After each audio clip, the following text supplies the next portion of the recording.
Oi, gente, novamente estamos aqui falando sobre as doutrinas do calvinismo. Falamos ontem que o calvinismo é uma forma inteira de ver o mundo, não só uma religião. É importante saber disso. O calvinismo surgiu, como disse para vocês, a partir da reforma luterana. Agora, há uma peculiaridade no calvinismo que ele estendeu-se pela Suíça, um pouco na Alemanha e mais na Holanda. Na Holanda havia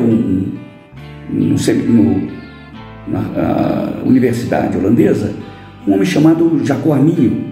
Arminio era um teólogo e ele ensinou os seus alunos a ver o calvinismo de uma forma que não era muito realmente o calvinismo.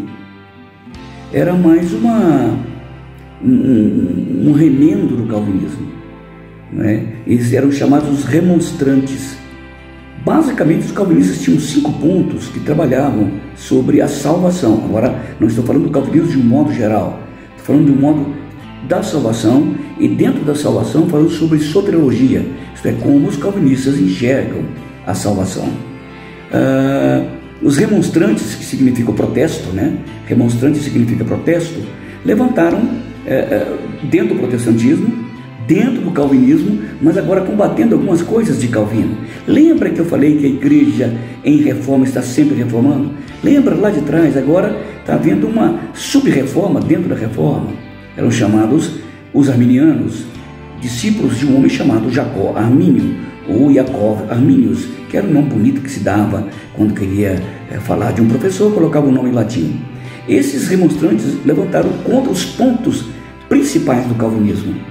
E daí, os calvinistas, que Calvino já havia morrido, os calvinistas levantaram, fizeram 5 pontos contra os remonstrantes. Os remonstrantes criaram 5 pontos para combater o calvinismo original, e os calvinistas ortodoxos criaram 5 pontos para combater o arminianismo, ou as doutrinas que estavam pervertendo a ideia básica do calvinismo.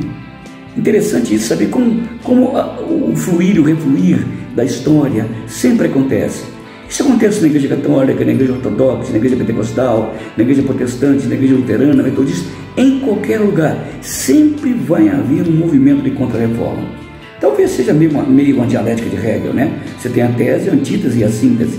Mas isso acontece em qualquer lugar, acontece em qualquer empresa, e não deixaria de ser diferente dentro de um sistema global que abrange a religião, e dentro da religião uma divisão, chamados arminianos. Os arminianos são o que temos hoje, parecidos os neopentecostais, alguns batistas, os pentecostais, Então, quando eu falar nos 5 pontos calvinistas, eu vou citar um pouco também os arminianos para fazer o contraste, porque não foram 5 pontos calvinistas que surgiram primeiro, mas foram 5 pontos arminianos. Então, eles fizeram 5 pontos, os calvinistas, para contrapor aos 5 pontos arminianos. É uma querela, uma discussão interna da igreja calvinista e que deu muito o que falar. Tá bom? Então, amanhã, aliás, eu falo para vocês sobre os 5 pontos calvinistas que combatem exatamente os 5 pontos arminianos. Um grande abraço. Só para ter uma surpresa aí, a igreja romana já foi predestinista como os calvinistas. Depois, por causa de outras interpretações, ela deixou de ser predestinista. Interessante, os romanos. E hoje os pentecostais, neopentecostais e alguns batistas não são predestinistas. Tá bom? Amanhã eu falo um pouquinho sobre isso com vocês. É uma querela, um pontinho da história de toda a religião cristã que a gente vem falando, tá bom? Um grande abraço. Amanhã eu falo sobre os 5 pontos calvinistas. Um abraço, te vejo lá.